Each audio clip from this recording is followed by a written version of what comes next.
भूस्खलन या लैंडस्लाइड एक जियोमॉर्फिक प्रोसेस है, भू-आकृतिक प्रक्रम है जो कि पर्वतीय भागों में एक प्राकृतिक आपदा भी है जिससे अधिक मात्रा में जन धन की क्षति होती है। तो हम आइए देखते हैं कि लैंडस्लाइड क्या है, इसकी डिफिनीशन क्या है और ये कहाँ होता है और इसके कितने कारक हैं। तो लैंडस्लाइड को लैंडस्लिप भी कहा जाता है। वैसे लैंडस्लाइड शब्द का प्रयोग पर्वतीय भागों में किया जाता है, जिसमें डिफिनीशन में आप लिख सकते हैं कि पर्वतीय भागों में किसी बड़े या छोटे भूखंड के टुकड़े का टूटकर ढाल के अनुसार खिसक कर नीचे जाना ही भूस्खलन है। लेकिन कभी कभी इस शब्द का प्रयोग मैदानी भागों में किया जाता है। वस्तुतः मैदान में भूस्खलन किसी कीमत पर नहीं हो सकता। पठार पर जहाँ पर्वत हैं कुछ संभावना है, लेकिन मैदान में लैंडस्लाइड का प्रयोग कहाँ किया जाता है? जब राजनीतिक चुनाव का नतीजा डिक्लेयर होता है तो कहा जाता है इस पार्टी के इस प्रत्याशी की लैंडस्लाइड विक्ट्री हुई। बहरहाल वो फिगरेटिव है, लेकिन लैंडस्लाइड भूगोल में पर्वतीय भागों में होता है। अब आइए देखते हैं कि इसके क्षेत्र कौन हैं। तो जैसा कि अभी आपने देखा कि तृतीयक युगीन मोड़दार पर्वतों पर ही यह घटना ज़्यादा होती है। इसके पहले कैम्ब्रियन और प्री कैम्ब्रियन हर्सिनियन काल के पर्वतों पर इसकी संभावना कम इसलिए बनती है क्योंकि वो बहुत पुराने हैं, प्राचीन चट्टानों के हैं और अपक्षय अपरदन के परिणाम स्वरूप वह आज अवशिष्ट हो गए हैं, जैसे अरावली, विंध्याचल, सतपुड़ा, अपलेशियन इत्यादि। हम लोग विश्व में जब कभी न्यूज़पेपर में पढ़ेंगे कि भूस्खलन से जन धन की हानि हुई तो उसमें आएगा रॉकीज माउंटेन, एंडीज पर्वत, एटलस, आल्प्स, एल्बुर्ज, जैग्रोस, यूराल पर भी कभी कभी होता है, हिंदुकुश, सुलेमान, किर्थर, हिमालयास और ग्रेट डिवाइडिंग रेंज। इसमें भूस्खलन की घटनाएं ज़्यादा होती हैं और वहाँ पर प्राकृतिक और सांस्कृतिक भूदृश्य का विनाश भी अधिक होता है। अब हम देखते हैं कि लैंडस्लाइड या भूस्खलन के कारण क्या क्या हैं। तो इन कारणों को दो कैटेगरी में बांटा जाता है, नेचुरल प्राकृतिक कारक और दूसरा आर्टिफिशियल मैन इंड्यूस्ड या मानवकृत कारक। प्राकृतिक कारक में पर्वतीय भागों पर भूस्खलन का पहला कारण है रेनफॉल। और जब कभी आप न्यूज़पेपर में या न्यूज़ में भूस्खलन की चर्चा सुनेंगे तो महीना होगा वर्षा का या वर्षा के ठीक बाद का।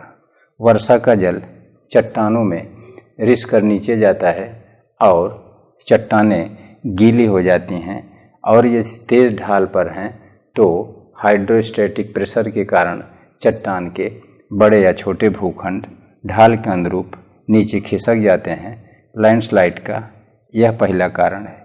और कभी कभी हाइड्रेशन इन रॉक्स, चट्टानों में जल इकट्ठा हो जाता है और जल संस्तर वाली चट्टान के निचले भाग में प्रवाहित होता रहता है अधा संस्तरीय संस्तरों से, जिसके फलस्वरूप चट्टान में रासायनिक अपक्षय होता है और उस चट्टान का नीचे का आधार कमज़ोर हो जाता है। उस चट्टान के नीचे की तलहटी में अपक्षय हो जाता है, रासायनिक अपक्षय, जिससे वह कमज़ोर परत चट्टान के भार को बर्दाश्त नहीं कर पाती। फलस्वरूप ढाल के अनुसार लैंडस्लाइड या लैंडस्लिप हो जाता है। अगला पॉइंट है स्लोप एंड ग्रेविटी। यदि ढाल न हो और गुरुत्वाकर्षण बल न काम करे तो कोई भी चीज़ वहीं पर किसी पहाड़ पर टिकी रहेगी, नीचे आ ही नहीं सकती। इसलिए यह एक इनडायरेक्ट काज है, लेकिन यही मुख्य कारण है और इसीलिए लैंडस्लाइड को पृथ्वी को परिवर्तित करने वाले आंतरिक बलों में सम्मिलित किया जाता है, जबकि बाह्य बल अपक्षय, अपर्दन, वर्षा, यह प्रत्यक्ष रूप से दिखते हैं कि यही मुख्य हैं, लेकिन इसको आंतरिक बल में इसलिए रखा जाता है कि इस पर गुरुत्वाकर्षण और ढाल का मुख्य प्रभाव होता है। अगला बिंदु है अर्थक्वेक, भूकंप। जिन पर्वतीय भागों की चर्चा भी आपने किया, ये सब विनाशात्मक प्लेट किनारों पर मोड़दार पर्वत हैं और इन पेटियों में भूकंपीय घटनाएं भी होती हैं, अर्थात यह परिप्रशांत भूकंपीय पेटी है और यह मध्य महाद्वीपीय भूकंपीय पेटी है। और भूकंप आने से पर्वतों के ऊपर जो कमज़ोर चट्टान होती है, बड़ी चट्टान या भूखंड के बड़े टुकड़े, वह टूटकर ढाल के अनुसार लैंडस्लाइड के रूप में नीचे आ जाते हैं। अगला बिंदु है रिवर एंड मैरीन इरोजन। नदियाँ अपना पार्श्ववर्ती कटाव करते करते तली को काट देती हैं, जिससे नदियों के वह किनारे खड़े हो जाते हैं। नदी जब और गहरा काट देगी, अंडर कटिंग कर देगी, तो ऊपर से बड़े बड़े भूखंड या ब्लॉक नदी में गिर जाते हैं। यह भी भूस्खलन का एक कारण है जो कि पर्वतीय नदियों द्वारा किया जाता है। इसी तरह से समुद्री अपरदन, जैसा कि आप जानते हैं, समुद्र रात दिन अनवरत अपनी लहरों से तट को काटता रहता है, अंडर कटिंग करता है और इसके ऊपर बड़े बड़े ब्लॉक समुद्र की तरफ खुल जाते हैं। परिणाम क्या होता है कि जब नीचे का आधार समुद्री लहरों द्वारा पूरा कट जाता है तो ऊपर के भूखंड स्खलित होकर नीचे चले जाते हैं और यह भूस्खलन का प्राकृतिक कारक है। अब आइए हम लोग देखते हैं भूस्खलन के मानवीय कारकों में। पहला है रोड कंस्ट्रक्शन। आज का मानव मैदान में पूर्ण रूप से फैलकर अपना क्रियाकलाप कर रहा है। वह संसाधनों की खोज के लिए पठारों पर भी जा रहा है और पर्वतों पर भी पर्यटन विकास और संसाधनों की तलाश में जा रहा है। पर्वतों पर जाने के लिए उसको रोड का निर्माण करना पड़ता है और रोड किसी भी पहाड़ के फुटहिल से उसके टॉप तक नहीं बनाई जाती। पर्वतों पर रोड समोच्च रेखा के अनुरूप बनाई जाती है, अर्थात किसी भी पर्वत पर जाने के लिए रोड सर्कुलर होती है, इस तरह से ऐसे कंटूर में, और इस तरह से बनी हुई रोड का एक तरफ का कगार खड़ा होगा और दूसरी तरफ ट्रेंच होगी, खाई या गड्ढा। तो खड़े कगार पर चट्टानें जब खुल जाती हैं तो वो वर्षा काल में जल क्रिया के कारण लुढ़क कर नीचे आ जाती हैं। इस तरह से पर्वतीय भागों में रोड के किनारे भूस्खलन की घटनाएं प्रायः होती हैं। छोटे भूस्खलित स्थल रोड को ब्लॉक कर देते हैं, किंतु यहाँ पर बड़े मापक के भूस्खलन सड़कों को तोड़ देते हैं। अगला कारण है वहाँ पर ब्लास्टिंग ऑफ माउंटेन्स। पर्वतों पर कुछ बहुमूल्य खनिज संसाधन भी मिलते हैं, जैसे चूना पत्थर, कोयला और अन्य उपयोगी खनिज। इसलिए उनको मानव द्वारा नहीं ब्लास्ट किया जाता, नहीं तोड़ा जाता, अपितु डायनामाइट लगा के उन पहाड़ की चट्टानों को उखाड़ दिया जाता है, जिससे उत्पन्न जर्क या धक्के से पास के जो चट्टानें कमज़ोर हैं वो लुढ़क कर नीचे चली जाती हैं। इसी तरह से पर्वतीय भागों पर कुछ स्थानों पर कृषि करने के लिए पहाड़ों के ढाल को लेवल किया जाता है और कहीं कहीं तो अधिवास बनाने पर, जो कि पर्वत के ढलानों पर बनाए जाते हैं, वहाँ पर भी लेवलिंग की जाती है। इस लेवलिंग में मशीनों का प्रयोग किया जाता है, जिसके प्रभाव से छोटे पैमाने पर भूस्खलन की घटनाएं होती हैं। और पर्वतीय भागों में भूस्खलन का एक बहुत महत्वपूर्ण मानवीय कारक है डिवेजिटेशन या अति पशुचारण या वृक्षों की कटाई। वृक्षों की कटाई से वहाँ बरसात का जल सतह के नीचे चला जाता है और चट्टानें गीली या नम हो जाती हैं, जो जलीय भार से ढाल के अंदर खिसक कर भूस्खलन का कारण बनती हैं। इस तरह से भूस्खलन के कारकों को प्राकृतिक और मानवीय दो वर्गों में रखा जाता है।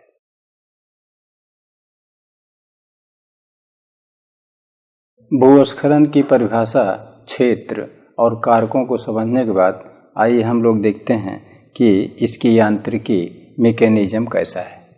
माउंटेन्स के टॉप से और नीचे की तरफ आने वाला भूस्खलन या भूमि का बड़ा या छोटा टुकड़ा तीन तरह से काम करता है। पहला है down slope flow of material, अर्थात पर्वत के ऊंचे भागों से भूमि का जब कोई टुकड़ा नीचे आता है तब यह पहली अवस्था होती है, और रास्ते में वह मटेरियल डिब्री या मलबा बन जाता है, क्योंकि उलट पुलट से उसमें पत्थर और अन्य मटेरियल टूटकर मिट्टी के साथ मिल जाते हैं। फिर नीचे पर्वतों की तलहटी में वह मटेरियल या मलबा जमा होता है और जमा होने से एक बांध टाइप का बन जाता है, और बरसात का जल जो पर्वतीय ढलान के सहारे नीचे आ रहा है इकट्ठा हो जाता है और एक प्राकृतिक झील बन जाती है, जो कि टेम्परेरी होती है। अर्थात भूस्खलन का प्रभाव पर्वतों पर भी पड़ता है और मैदानों पर भी। कैसे?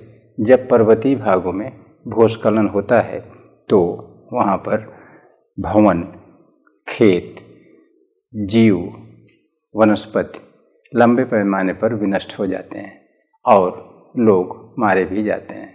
अखबार में छपता है, वह अखबार मैदान के लोग भी पढ़ते हैं, लेकिन वह अखबार सुबह पढ़ते समय कि इस स्थान पर पिथौरागढ़ में भूस्खलन हुआ और इतने लोग मारे गए, लेकिन अखबार के वह पाठक इतना संवेदनहीन हैं कि जब उसी समय वो पकौड़ा या जलेबी हाथ से उठा रहे हैं तो थोड़ी देर थम नहीं जाते कि मौत का समाचार पढ़कर थोड़ा सा संवेदना व्यक्त कर लें। वो उसी समय जलेबी और पकौड़ा को अंदर कर लेते हैं।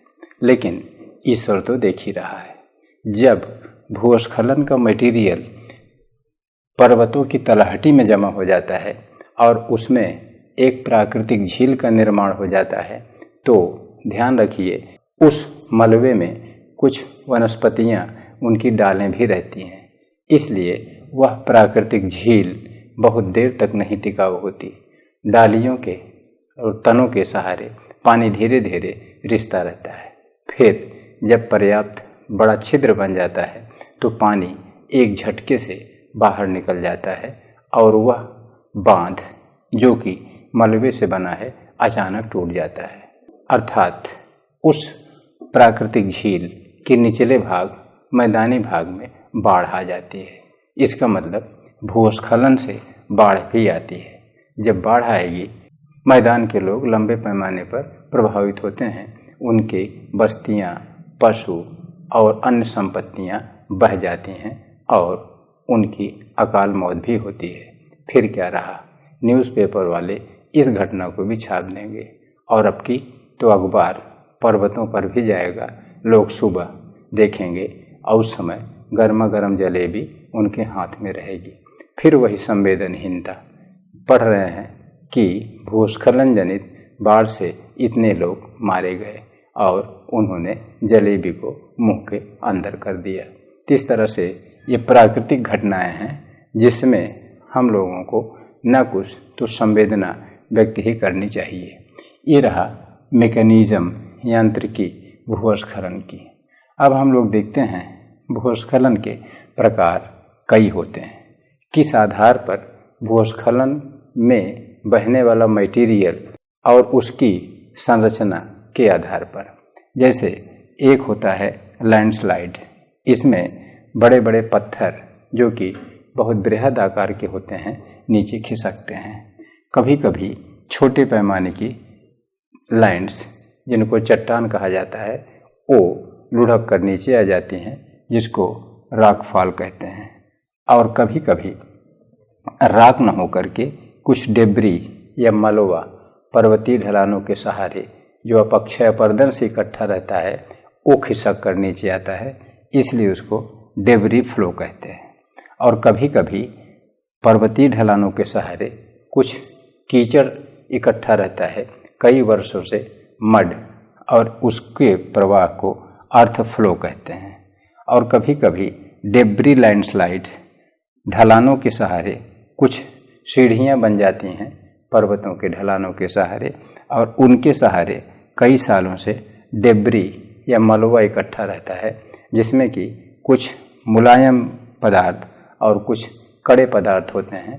इसमें पथरीली चट्टानें भी होती हैं और यह एक साथ नीचे खिसक जाता है। इसको डेब्री लैंडस्लाइड या मलबा भूस्खलन कहा जाता है।